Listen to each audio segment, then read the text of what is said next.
ऐसा था नेपोलियन।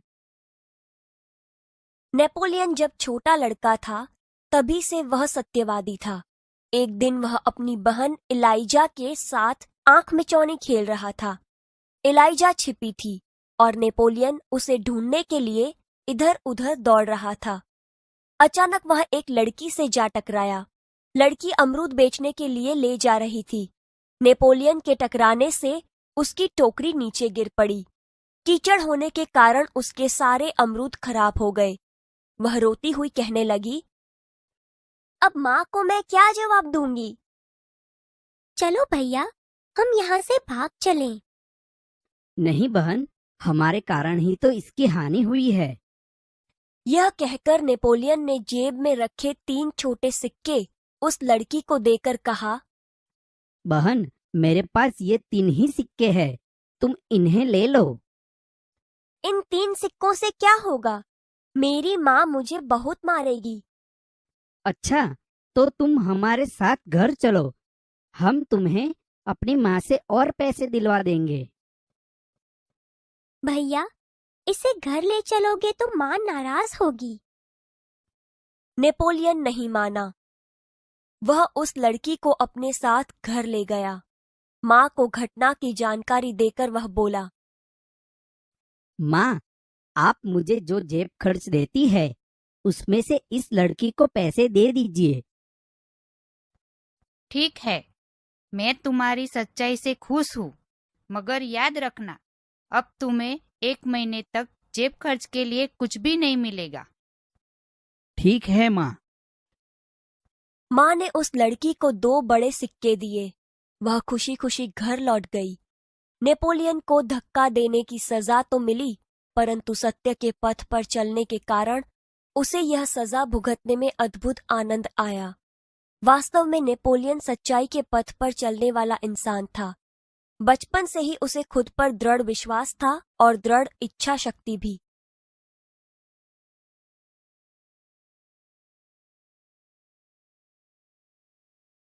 सच्चा दान। मालाबार केरल की बात है। वहां बडगरा नाम के एक गांव में सभा का आयोजन किया गया। गांधी जी ने अपने भाषण में सभा में उपस्थित सभी बहनों से जेवरों की भीख मांगी। बहुत सी वस्तुएं भेंट में मिली।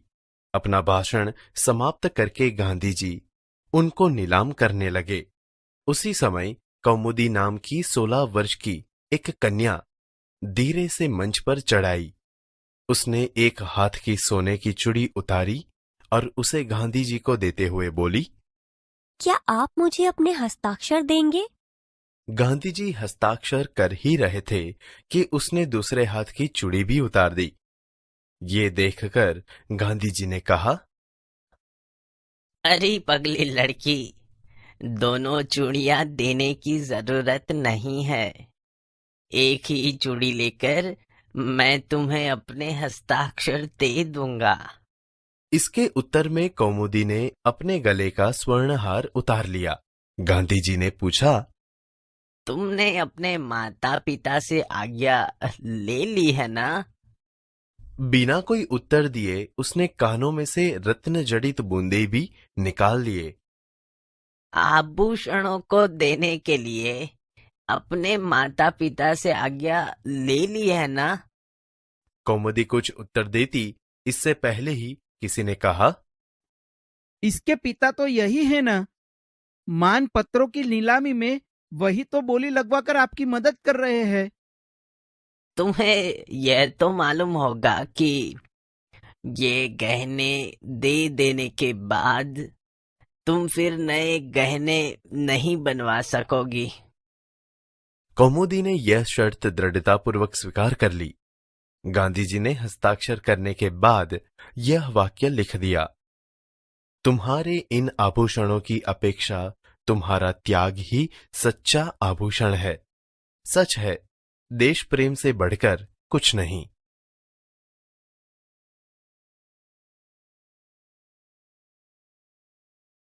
मित्रों, जब हम भाषा की बात करते हैं तो भाषा की कई विशेषताएं हैं। भाषा में असरकारक प्रत्यायन हेतु सामासिक शब्दों का प्रयोग किया जाता है।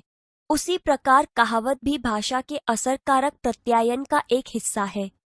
कुछ ही शब्दांश या एक ही वाक्य के जरिए आप सारी बात कह सकते हैं। परंपरा से ऐसी स्थिति के लिए उसी का उपयोग किया जाता है। आइए ऐसी ही कुछ कहावतें, उनका अर्थ और वाक्य प्रयोग के जरिए उसे समझने का प्रयत्न करें। भाषा सज्जता।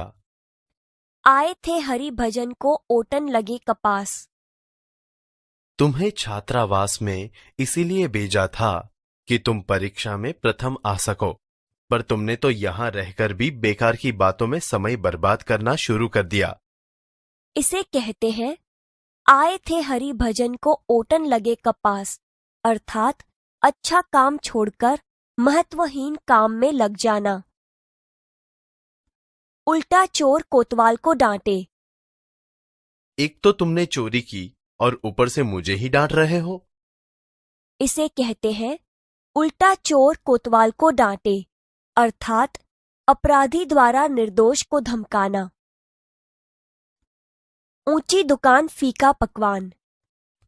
हमने तो तुम्हारी दुकान की प्रसिद्धि सुनकर सामान खरीदा था, मगर आपका सामान तो बहुत ही घटिया निकला। इसे कहते हैं ऊंची दुकान फीका पकवान, अर्थात प्रसिद्धि के अनुरूप न होना। एक तो करेला ऊपर से नीम चढ़ा। वह शराबी तो था ही, जुआ भी खेलने लगा। यह तो वही बात हुई, एक तो करेला ऊपर से नीम चढ़ा। इसे कहते हैं एक तो करेला ऊपर से नीम चढ़ा, अर्थात एक दोष के साथ साथ दूसरा दोष भी लग जाना। एक सड़ी मछली सारे तालाब को गंदा करती है। जब से धनराज हमारी कक्षा में आया है, उसने कई बार चोरी की है। उसकी देखा देखी कई और लड़के भी इस लत में पड़ गए हैं। ठीक ही कहा है, एक सड़ी मछली सारे तालाब को गंदा कर देती है। इसे कहते हैं एक सड़ी मछली सारे तालाब को गंदा करती है, अर्थात एक ही बुराई के कारण सबकी बदनामी होना। कंगाली में आटा गीला। गंगू पहले ही बहुत निर्धन था। छोटी सी नौकरी में बड़ी मुश्किल से गुजारा कर रहा था। अब तो वह भी छूट गई। इसे कहते हैं कंगाली में आटा गीला, अर्थात मुसीबत में और मुसीबत आना। कहाँ राजा भोज और कहाँ गंगू तेली। उस साधारण गायिका की तुलना लता मंगेशकर से करना उचित नहीं। कहाँ राजा भोज और कहाँ गंगू तेली। इसे कहते हैं कहाँ राजा भोज और कहाँ गंगू तेली, अर्थात दो व्यक्तियों की स्थिति में बहुत अंतर होना। कोयले की दलाली में हाथ काला। उसका साथ छोड़ दो, पूरा गुंडा है, कभी तुम्हें ले बैठेगा जानते नहीं। कोयले की दलाली में हाथ काला। इसे कहते हैं कोयले की दलाली में हाथ काला, अर्थात बुरे के साथ रहने पर बुराई मिलती है। चमड़ी जाए पर दमड़ी न जाए। सेठ मोहनदास कई दिनों से बीमार है, फिर भी अस्पताल नहीं जाना चाहते हैं। उनके लिए तो चमड़ी जाए पर दमड़ी न जाए। इसे कहते हैं चमड़ी जाए पर दमड़ी न जाए, अर्थात कंजूस व्यक्ति कष्ट सहन कर लेता है, लेकिन पैसे खर्च नहीं करता। जो गरजते हैं सो बरसते नहीं। कमल ने इस बार 100 मीटर की दौड़ में प्रथम स्थान प्राप्त करने का दावा किया था। वह प्रथम तो क्या, तृतीय भी न आ सका। इसे कहते हैं जो गरजते हैं सो बरसते नहीं, अर्थात जो डींग मारते हैं वे काम नहीं करते। नाम बड़े और दर्शन छोटे। तुम्हारे विद्यालय की बहुत प्रशंसा सुन रखी थी, पर आकर देखा तो पढ़ाई का स्तर कुछ भी नहीं। इसे कहते हैं नाम बड़े और दर्शन छोटे, अर्थात प्रसिद्धि अधिक किंतु तत्व कुछ भी नहीं। बोया पेड़ बबूल का आम कहाँ से पाए। सारे साल तो तुमने पढ़ाई नहीं की, अब उत्तीर्ण होने के सपने देख रहे हो। ये संभव नहीं है, क्योंकि किसी ने कहा है, बोया पेड़ बबूल का आम कहाँ से पाए। इसे कहते हैं बोया पेड़ बबूल का आम कहाँ से पाए, अर्थात बुरे कामों का अच्छा फल नहीं मिलता।